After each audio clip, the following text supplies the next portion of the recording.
আজকের রেসিপি হলো ছড়া। তো দিয়ে দিলাম তেল, তেলের মধ্যে দিয়ে দিলাম পেঁয়াজগুলো। তো পেঁয়াজগুলো একটু কষিয়ে আসার পরে লবণের পরিমাণ মতো লবণ, তারপরে আদা রসুন বাটা। আদা রসুন বাটার পরে একটু কষিয়ে নিতে হবে।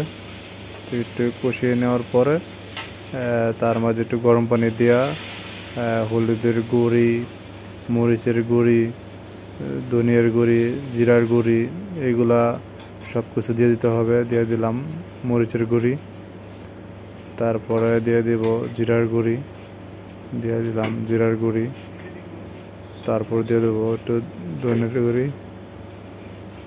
তো এভাবে দিয়ে দেওয়ার পরে পরিমাণ মতো পানি দিয়ে একটু কষিয়ে নিতে হবে। কষিয়ে নেওয়ার পরে কাঁচামরিচগুলো দিয়ে দিলাম এখানে, তারপর দিয়ে দিলাম ছড়াগুলা। তো ছড়াগুলা দেওয়ার সময় দেখাতে পারি নাই, তো অনেকক্ষণ কষিয়ে নিতে হবে। কষিয়ে নেওয়ার পরে মাছগুলো অ্যাড করে দিব।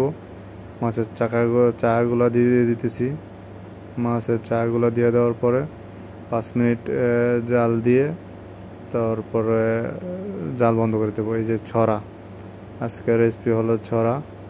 তো ভিডিওটা ভালো লাগলে কমেন্ট করে জানাবেন, আর যদি এখানে কোনো অ্যাড করতে কোনো কিছু ভুল হতে কমেন্ট করে জানাই দিবেন। তো দেখেন ছড়া তরকারি।